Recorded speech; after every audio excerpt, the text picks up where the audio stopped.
សួស្តីអ្នកនរគ្នាសូមស្វាគមន៍មកកាន់វគ្គបន្តនៃសាច់រឿងអ្នកបម្រើប្រុសគឺជាស្ដេចបិសាចអ្នកនរគ្នាដូចសមម្ដងអញ្ចឹងមុននឹងការចាប់ផ្ដើមសាច់រឿងដែរគឺចង់ឲ្យគ្នាជួយ Subscribe លើ Channel របស់ខ្ញុំផងដូចជាការ Like Comment អ្វីក៏បានជាការលើកទឹកចិត្តរបស់ខ្ញុំដើម្បីខ្ញុំមានកម្លាំងចិត្តក្នុងការធ្វើវគ្គបន្តទៀតតែកុំឲ្យខាតពេលយូរយើងមកតាមអ្នកនរគ្នាតាមសាច់រឿងបន្តហ្នឹងនឹងទៅជាយ៉ាងណានៅពេលដែលលោកម្ចាស់ទី3និងលោកប្រតិយាជាបានប៉ះគ្នាមួយប្រើហើយធ្វើឲ្យលោកប្រតិយាជានោះបានមានរបួសដៃមួយចំហៀងថាតើសាច់រឿងបន្តនឹងទៅជាយ៉ាងណារឿងរបស់យើងបានកាត់មកមួយជំហានទៀតដែរដែលជាសង្គ្រាមរវាងកូនចៅនិងកូនចៅឬក៏ទាហាននិងទាហានដែលជាទាហានរបស់គ្រួសារខៃបានមកវាយប្រហារគ្រួសារវាមានលេខលាក់ខ្លួនក៏ប៉ុន្តែដោយអ្នកគ្នាបានដឹងអញ្ចឹងគឺហ្វានបានមករាយការណ៍មុនហើយខាងគ្រួសារវាមានលាក់ខ្លួននេះបានរៀបចំទាហាននិងបានជិះឡងបានមកទប់ទល់ជាយ៉ាងក្រោយជិះឡងបានប៉ះសង្កេតគ្នាជាមួយនឹងទាហានម្នាក់ដែលពាក់សូមមុខមកពីគ្រួសារខៃ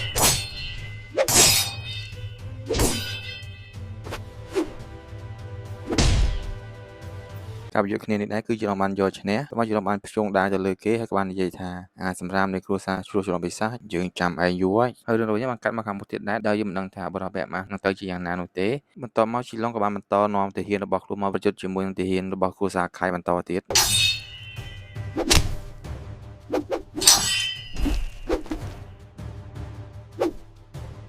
មួយសន្ទុះក្រោយមកក៏មានសិលមួយដែលជាសិលភ្លើងបានបាញ់ចំទាហានគ្រួសារខៃដែលធ្វើឲ្យទាហានមួយចំនួនគឺរងរបួសការប៉ះទង្គិចគ្នាមួយប្រាវនោះដែរគឺទាហានខាងគ្រួសារខៃនេះដែរគឺបានចាញ់គ្រួសារវាមានលាក់ខ្លួននៅគ្នាមុនទៅមុខទៀតដែរគឺចង់បញ្ជាក់តិចដែរខ្ញុំហៅគ្រួសារខៃតែក្នុងសាច់រឿងគឺគេនិយាយពីគ្រួសារជួរច្រឡំបិសាចក៏ប៉ុន្តែអ្នកគ្នាដូចគ្នាបានដឹងអញ្ចឹងគ្រួសារជួរច្រឡំបិសាចហ្នឹងនិងគ្រួសារខៃគ្រួសារសុនហើយទាហានរបស់ក្នុងខ្យល់ខ្មៅហ្នឹងគឺនៅជាមួយគ្នាសម្ព័ន្ធមិត្តគ្នាអញ្ចឹងខ្ញុំក៏ហៅគ្រួសារខៃវិញដោយសារវាខ្លីស្រួលហៅជាងវាលឿនជាងអញ្ចឹងណាអ្នកគ្នាមានប៉ុណ្្នឹងទេតោះតាមសាច់រឿងបន្តទៀតតមកទាហានម្នាក់ក៏បាននិយាយថាហាមានរោគវិចារឡើងតមកក៏លើសម្លេងថាផ្លាតេជូសម្រាប់ពួកគេទាំងអស់ហ្នឹងទៅហ្នឹងហើយសម្លេងនេះគឺសម្លេងរបស់អ្នកនាងគួយឡុងដែលកំពុងតែលាដៃប្រើសិលភ្លើងរបស់ខ្លួនដើម្បីយុទ្ធជាមួយនឹងទាហានរបស់គ្រួសារខៃបន្ទាប់មកក៏មានទាហានម្នាក់ដែលជាទាហានរបស់គ្រួសារខៃនោះក៏បាននិយាយថាដូចមានអ្វីខុសប្រក្រតីហើយពួកយើងត្រូវបានគេវាយប្រហារមកវិញហើយពួកយើងនាំទៅដកថយហ្នឹងហើយជីឡុងដែលនៅប្រជានៅទីនោះក៏បាននិយាយថាតាមពួកគេកុំឲ្យពួកគេរួចហើយហ្វានៅវិញគឺកំពុងតែនៅលើដំបូលផ្ទះតែចាំមើលការប្រយុទ្ធមួយនេះតមកយើងក៏បានឃើញថាទាហានរបស់គ្រួសារខៃនោះគឺបានស្លាប់ជាច្រើ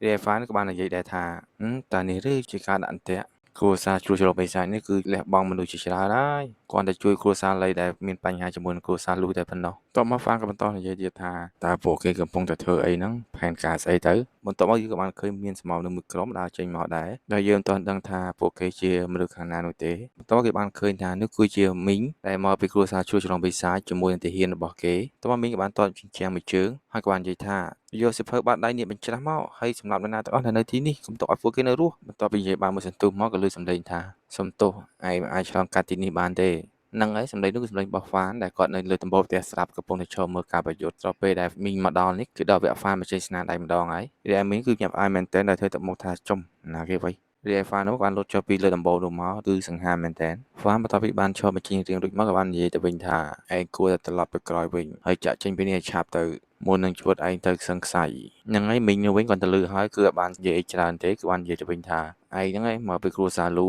ហើយហ្វានក៏បានឆ្លើយដែរថានិយាយហ្នឹងហើយគឺជាមេការផ្ទះនៃគ្រួសារលូដែលមានឈ្មោះថាហ្វានឆៅហ្នឹងហើយមីងក៏បាននិយាយទៅវិញថាឯងហ្នឹងហើយហ្វានឆៅដល់ហើយឯងបានសម្រេចចិត្តថាឯងមកបង្ហាញខ្លួននៅមុខយើងកុំឲ្យយើងពិបាកនឹងរកឯងតែមកមីងក៏បាននិយាយទៅកាន់កូនចៅរបស់ខ្លួនថាទៅយកក្បាលវាមកហើយយើងនឹងឲ្យរង្វាន់ឯងតែមកមានកូនចៅចេញមកហើយក៏បាននិយាយថាបាទលោកម្ចាស់រីឯហ្វាននេះវិញដែរនៅពេលដែលខ្លួនចិត្តត្រូវមួយដៃរបស់កូនចៅនោះហើយក៏មិនតែមិនភ័យនោះទេក៏បានញញឹមទៅវិញហើយក៏បាននិយាយថាវាជាកូនឈីកម្រិត2វាមិនអាចនោះទេនៅពេលឯងបើកមុខមុនហ្នឹងហើយហ្វានក៏បានប្រើកញ្ញាំដៃវិស័យរបស់ខ្លួនហ្នឹងគឺចាប់មុខកូនចៅម្នាក់នោះគឺសាហាវមែនតើ Not worthy to take the lead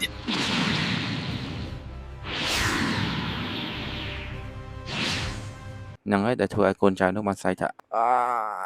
រីឯមីងនោះវិញគាត់តែឃើញហើយគឺភ័យមែនតើគឺបែកញើសហើយក៏បាននិយាយថានោះគឺជាក្បាច់គុណបិសាចកម្រិតកំពូលបន្ទាប់មកបានសួរទៅហ្វានថាតើឯងជានរណាគ្មានផ្លូវទេដែលឯងជាផ្នែកមួយនៃគ្រួសារលូហ្នឹងហើយគឺគាត់អត់ជឿទេថាស្មារតីគ្រួសារលូហ្នឹងគឺមានអ្នកដែលគាត់ចេះក្បាច់គុណបិសាចរីឯហ្វានក៏បានឆ្លើយទៅវិញដែរថា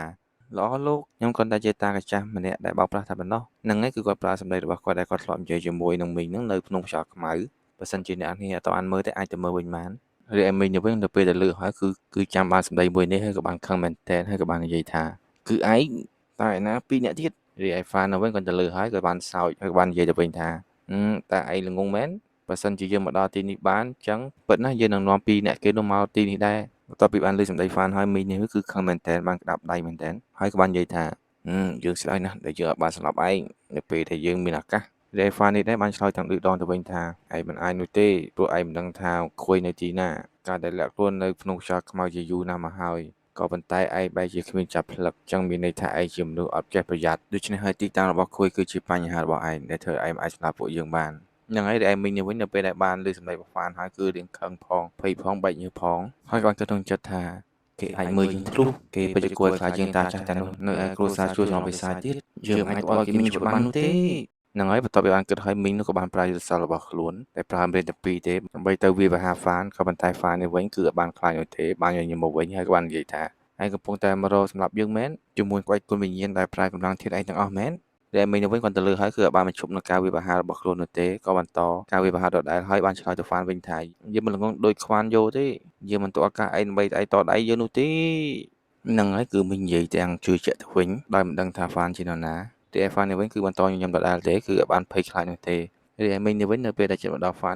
ក៏បានប្រើយុទ្ធសាស្ត្ររបស់ខ្លួនហ្នឹងគឺការពារខ្លួនធ្វើឲ្យមីងនោះគឺខ្ទាតឆ្ងាយបន្ទាប់ពីបានក្រោកឈរពីការខ្ទាតនោះវិញដែរមីងក៏បានឆ្ងល់ក៏បាននិយាយថាចង្រៃយកវាជាស្អីរីឯហ្វាននេះវិញក៏បាននិយាយទៅវិញថាឯងមើលទៅខ្លាំងជាងខ្វានយោទៀតក៏ប៉ុន្តែវាគ្មានប្រយោជន៍ទេហើយវាសនារបស់អ្នកដែលគ្មានប្រយោជន៍ដូចឯងនេះគឺស្លាប់តទៅពីនិយាយរួចហើយហ្វានក៏បានប្រើយុទ្ធសាស្ត្រនាគរបស់ខ្លួនដែរជាមួយនឹងនាគក្រហមដោយលោករាជាជូឡុងដែរ